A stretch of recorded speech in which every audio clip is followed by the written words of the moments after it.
Agora lembrou Tião Carreiro e Pardinho, né? Quem não é filho de Deus está na unha do capeta. Lembra lá quando você cantava as modinhas lá? Tá nas unhas do capeta. A coisa tá feia. Agora tá feia. Quem não for filho de Deus. Então, claro que eles estão debaixo de maldição, sim, mas Deus não prefere a nós. Aqui está a diferença. Quem está fora de Jesus Cristo está debaixo de maldição, está debaixo de condenação, está debaixo da ira de Deus. Mas eu não sou o preferido. Aqui está a diferença. Deus não me ama mais do que o outro. Ele ama o outro também. A diferença é que eu tenho uma missão. E qual é a minha missão? Tirar ele de lá. É na sexta. A sexta é fantástica. Fala, Marcos. Pastor, você falando isso aí, dessa questão do... Tem não vou dizer nomes, não, mas tem um determinado pastor lá da minha nobre cidade de Ararona. Nobre não, grande cidade de Nínive. Nínive mesmo. Eu sou o Jonas ali. Ele fala o seguinte para algumas pessoas, inclusive as pessoas já chegaram e falaram para mim, você está sofrendo porque você saiu da sua originalidade, volta para a pátria, volta para a igreja, que não era você ter saído. Tem um amigo lá que a gente não se dá muito assim, cordialmente. E ele fala isso para algumas pessoas, você está sofrendo porque você saiu, você tem que voltar para onde você não deveria ter saído. E a pessoa está na igreja, obreiro, Então, pessoas que pensam assim não entendeu nada. Não entendeu nada. Nada. Ok, meus irmãos? Paulo está dizendo isso para os romanos. Não é que Deus prefere o judeu, porque... Não, Deus ama todos, mas escolheu eles para uma missão. Deus ama todos, mas escolheu a igreja para uma missão. Essa é a diferença básica. Porque Israel se recusou a ver as coisas de Deus, Deus judicialmente ratificou sua cegueira voluntária. Curvar as costas sugere a posição curvada em que os cegos, às vezes, andam enquanto tateiam seu caminho em um caminho que não podem ver e que leva um destino que não buscam. É isso que Paulo vai dizer em Romanos capítulo 11, andando encurvado. Vamos continuar na Bíblia, por favor? Eu parei no versículo...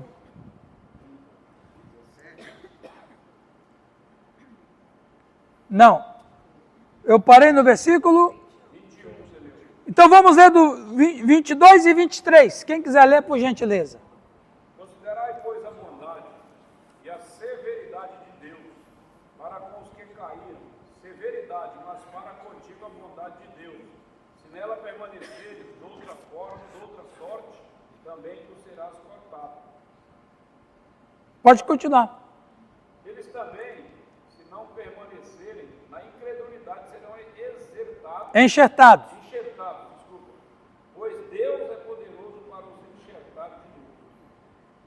É o 23? Você tirou 4? Pode terminar 24. Pois se fosse cortado, que por natureza era oliveira brava, e contra a natureza enxertada em oliveira, quanto mais não serão enxertados na sua própria oliveira, aqueles que são ramos naturais. Isso. Olha que coisa interessante que o apóstolo está dizendo.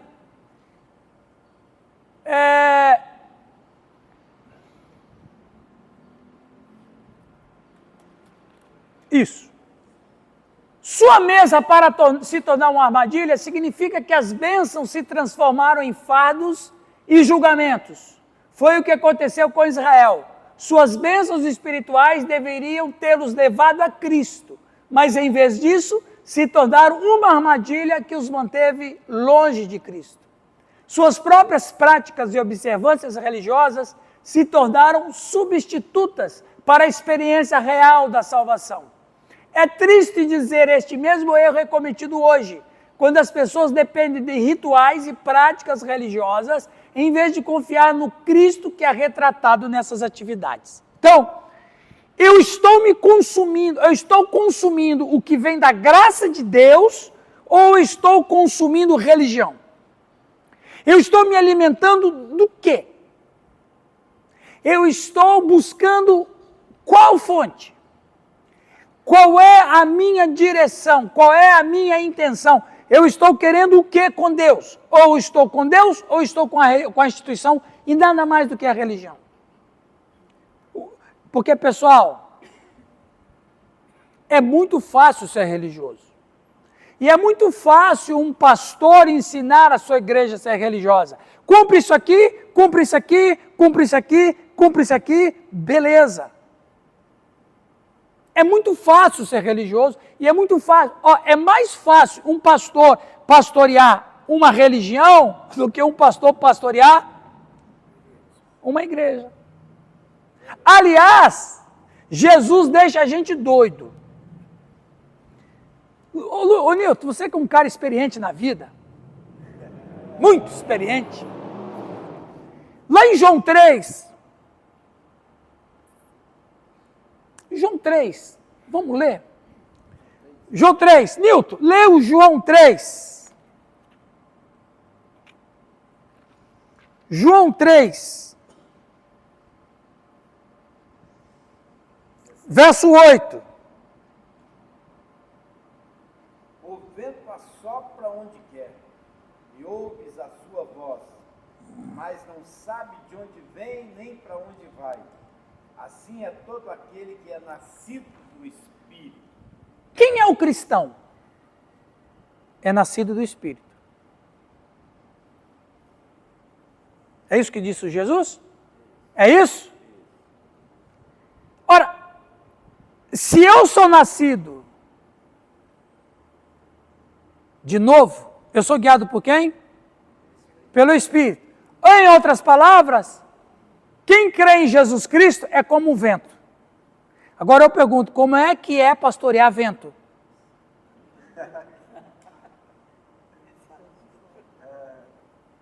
Hein, Luiz? Como que é, Leia, pastorear ventania?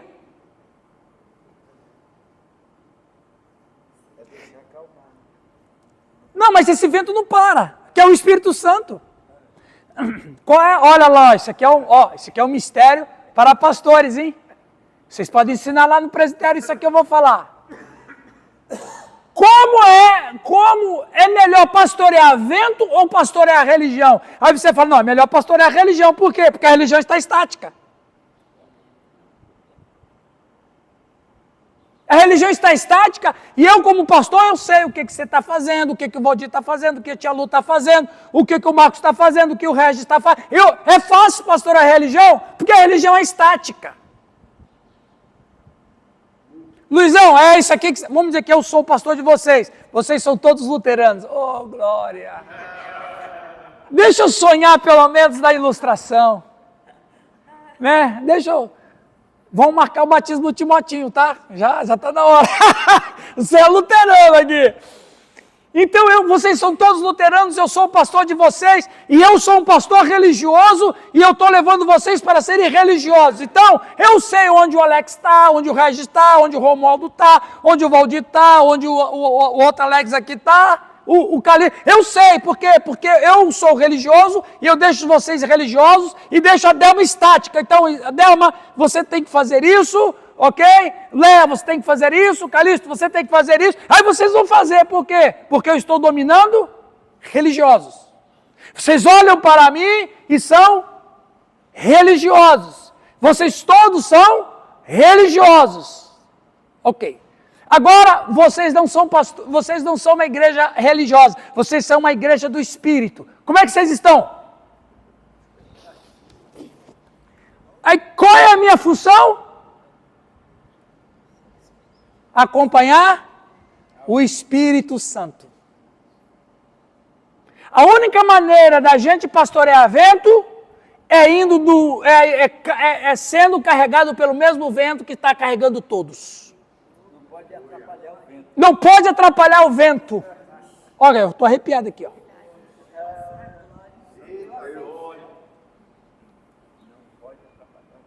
Como é que a gente atrapalha o vento? Colocando uma barreira, colocando uma parede, e sacando o vento, né? Isso aí é da teóloga Dilma, né? Então veja, a Leia e o Nilton lembraram na mesma hora, vocês estão sintonizados. Não liga! Então veja. Tem pastor que ensaca vento. Tem, porque tem pastor que é dono do Espírito Santo. Pessoal, que doideira esse nosso estudo, né?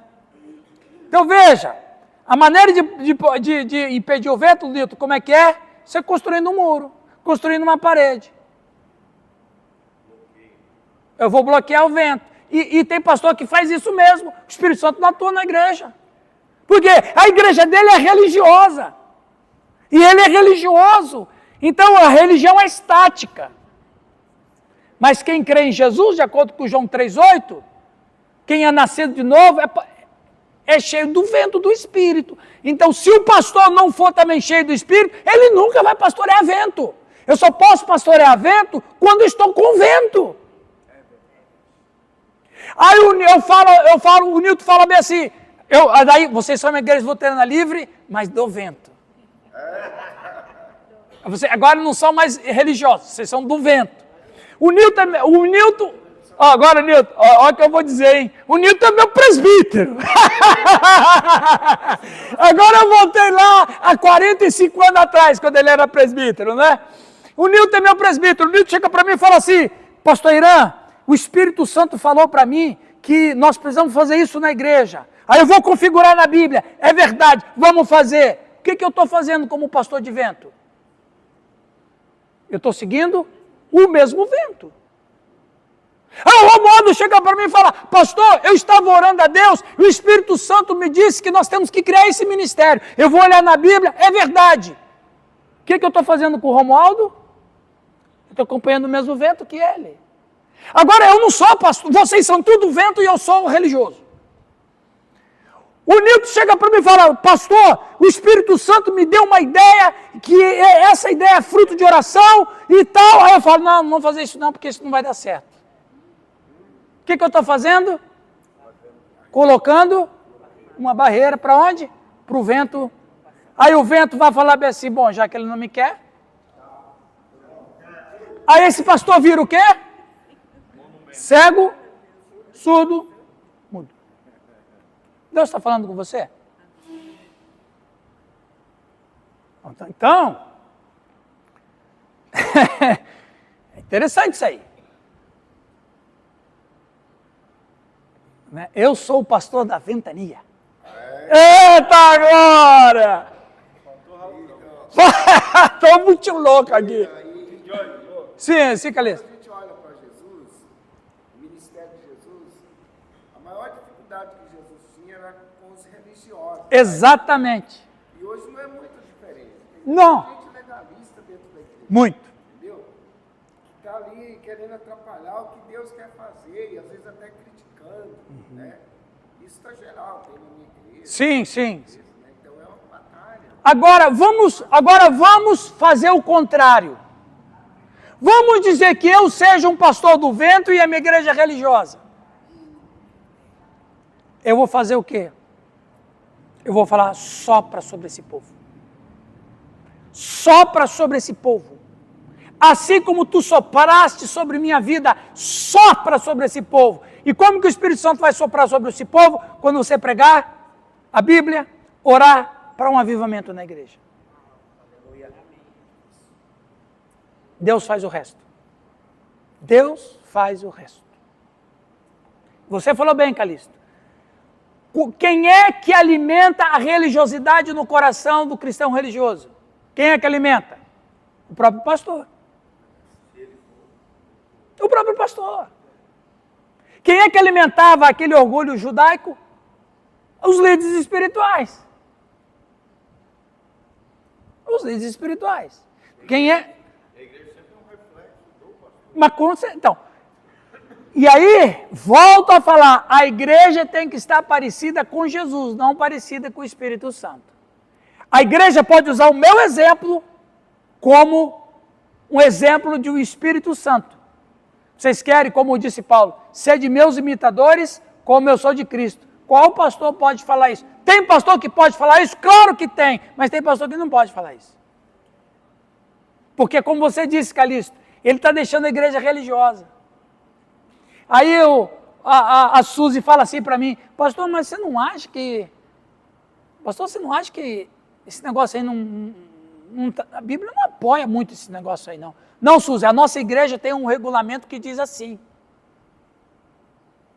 Ela tá cheia de vento. E eu tô cheio de religião. Aí dá problema. O problema dos religiosos é assim, você está trazendo gente para a igreja e os religiosos estão tirando as pessoas. Exatamente. Porque eles são convertidos não a Jesus, mas a um sistema. Entendeu?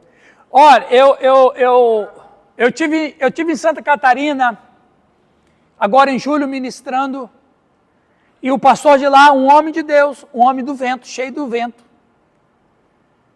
Qual a igreja? Graça e Paz. Graça e Paz, Igreja Graça e Paz. E a igreja era extremamente religiosa, tradicionalista, e o pastor ficou lá 8 anos e deixou a igreja cheia de vento. Não foi fácil, ele compartilhou comigo, mas deixou a igreja cheia de vento. Agora, o Espírito Santo está mandando ele para ir para outra igreja em Blumenau. Religiosos. Não, aí o problema ele falou... Exatamente. Aí ele falou para mim assim, aí ele conversando comigo quando eu estive lá em julho pregando na igreja dele, ele falou assim, e daí, irmão, que ideia você dá para mim? Eu falei, segue o Espírito Santo, você deixou a igreja aqui cheia do Espírito Santo porque a outra está precisando também. Aí eu conversando com os conselhos daquela igreja, porque eu já tinha ido lá umas 3 vezes, as pessoas gostavam muito de mim e tudo, eles falaram assim, pastor, nós estamos com um problema sério. Qual? Você sabe que o nosso pastor está indo embora, né? Não, eu sei sim. Ele falou para mim. Aí ele falou assim, pois é, pastor, a gente não queria que o pastor fosse embora. A nossa igreja está tão bem em todas as áreas.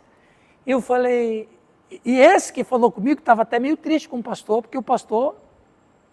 Eu falei, irmão, o pastor, ele tem que seguir a orientação de vocês ou do Espírito Santo?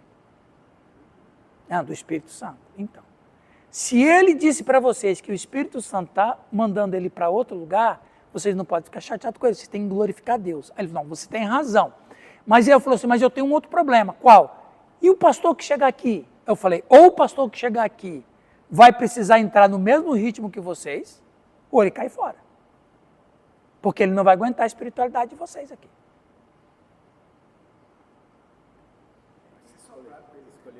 Exatamente, eu falei, orem a Deus para que venha um pastor que tenha o mesmo perfil do Danilo. Petrolândia. Os cafundós lá do Santa Catarina, no centro-oeste do estado. Ok, meus irmãos, amém? Falta mais um pouquinho antes do Giovanni chegar com o pão aqui. Pão e café. Está pronto lá? Não é por causa da tua justiça, nem pela retidão do teu coração que irás possuir sua terra, mas é por causa da maldade dessas nações que o Senhor teu Deus as está expulsando de diante de ti, para confirmar o juramento que o Senhor jurou a teus pais, Abraão, Isaque e Jacó. Sabe, pois, que não é por causa da tua justiça que o Senhor teu Deus te dá esta boa terra para possuí-la, pois és um povo obstinado. Preste atenção, Deuteronômio 9,4, diz, sabe, pois, que não é por tua justiça que o Senhor Deus te dá essa terra, não é porque vocês são bons, é porque vocês têm uma missão. É isso, essa é a comunicação, pessoal, essa é a comunicação. Alguém lê para nós? Por favor? Por favor, Giovanni. De Deus na transgressão de Israel era trazer os gentios a Cristo pelo princípio da graça. Como a maioria da nação de Israel observava a salvação dos gentios, havia possibilidade de que eles pudessem considerar sua própria salvação também. A esperança de Paulo aqui era que Israel tivesse ciúmes no sentido de querer o plano da graça de Deus para si. O ciúme é apropriado se for direcionado ao plano de Deus e não violar a verdade. O que Israel precisava ver era a maravilha de Jesus, o Messias, e sua provisão de graça aos gentios. Como a maioria da nação de Israel observava a salvação dos gentios, havia possibilidade de que eles também pudessem considerar a sua própria salvação. Peraí, está acontecendo uma coisa do lado de lá. Vamos dizer aqui, nós somos os judeus e essa turma aqui são os gentios. A gente está vivendo a nossa vidinha aqui. Mas espera aí, olha aquela turma lá, está diferente. Aquela turma está diferente. O que está acontecendo com aquela turma lá? Nós aqui estamos rejeitando a Cristo, mas eles aceitaram a Cristo. Mas tem uma coisa diferente.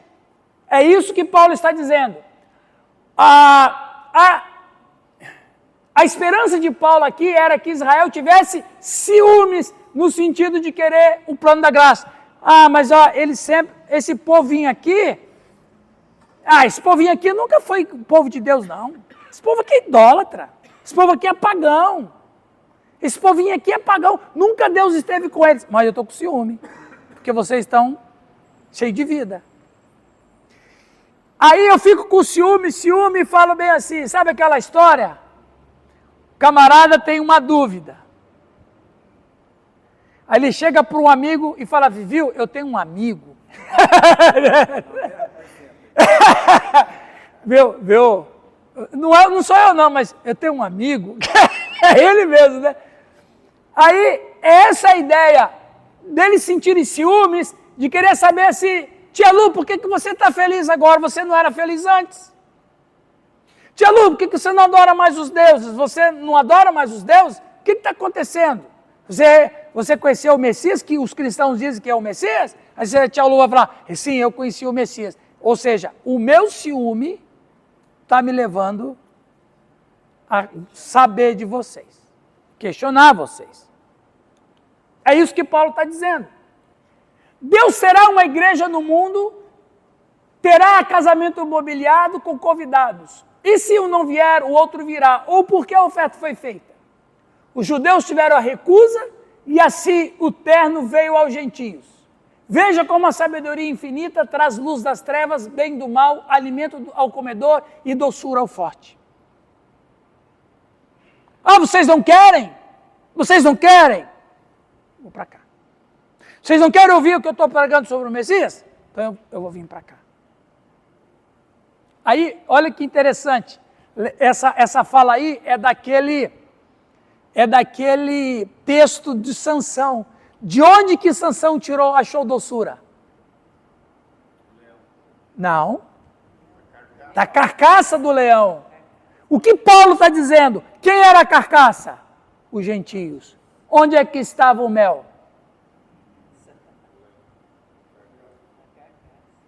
Olha que coisa maravilhosa. Os gentios era a carcaça. E na carcaça tinha um tesouro. Mel. Percebe como Deus faz as coisas?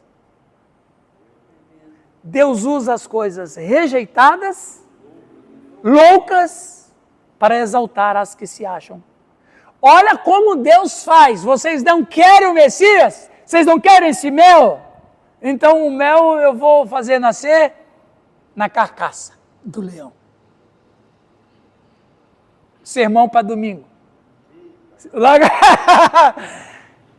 Encontrando o mel na carcaça. Percebe, irmãos? Ok. Indo para os finalmente da primeira parte. Como apóstolos gentios, aqui está uma palavra de cautela para eles. Eu falo a vocês, gentios, vocês romanos crentes, vocês ouvem riquezas da salvação, vieram a vocês pela queda dos judeus, mas tomem cuidado para que vocês não façam nada para perdê-la. Viu, Luizão? Pode perder sim, Luizão. Fica com essas ideias aí, calvinistas aí. Então, aí, o que Paulo está dizendo? Olha, Paulo não inocenta ninguém. Ele não está batendo só do judeu. Ele está batendo no gentio. Se vocês ficarem muito orgulhosos, Deus vai tirar vocês. O mesmo processo que aconteceu com eles, vai acontecer com vocês. Não fique se achando, não. Não fique se achando, não. É isso que Paulo está dizendo. Vamos ler ali, Romanos 11, versículo 19 e 21. 19, 20 e 21. Calixto, lê. Dá o microfone aqui para o Calixto ler, Giovanni. Romanos 11, 19 a 21. Essa voz que arrepia a gente. Ó, atenção, hein? Depois eu vou assistir a gravação da leitura dele e vou deixar no repeat. Calixto, aqui, ó. Esse. Aqui, né? Tá. Dirás, pois, os ramos foram quebrados para que eu fosse enxertado. Está bem, pela sua incredulidade foram quebrados, e tu estás em pé pela fé. Então não te ensoberbecerás, mas teme, porque se Deus não poupou os ramos naturais, teme que não te poupe a ti também. Veja bem, se Deus não poupou os ramos naturais, Ele não vai poupar vocês. Então não fiquem orgulhosos. Calixto. Assim. Ok? Giovanni, lê esse slide para nós. Foi um exemplo do grande amor de Deus pelos pobres gentios, que ele nomeou Paulo, que em dons e graças superou todos os apóstolos, para ser o apóstolo dos gentios. O mundo gentil era uma província mais ampla, e o trabalho a ser feito nele exigia um trabalhador muito capaz, habilidoso, zeloso e corajoso. Tal era Paulo. Deus chama aqueles para um trabalho especial que ele vê ou torna adequado para isso. Acabou aí, Luan? Acabou o slide? Tá, ok. Paulo então usa a metáfora de uma oliveira para ilustrar o relacionamento entre Israel e os gentios. Nessa metáfora, os ramos naturais representam Israel e os brotos de oliveira selvagens representam os gentios. Alguns dos ramos naturais foram quebrados por causa da incredulidade. E lembra que eu sempre disse, incredulidade não é falta de fé. Incredulidade não é duvidar que Deus existe. Incredulidade é duvidar do caráter de Deus. E os brotos selvagens foram enxertados entre os ramos restantes. Este enxerto dos gentios é uma imagem da sua inclusão nas bênçãos e promessas originalmente dadas a Israel. A oliveira ilustra o relacionamento entre os judeus e gentios no programa presente de Deus. Como os galhos vêm da raiz da árvore, ambos estão conectados um ao outro. A raiz é a fonte da água e nutrição para os ramos. A raiz representa os patriarcas e as promessas feitas a eles. Paulo adverte os gentios a continuarem na fé e a não se orgulharem, pois se Deus não poupou os ramos naturais, Ele também não os poupará. Amém, meus irmãos? Vamos tomar uma água, um café? Água, café.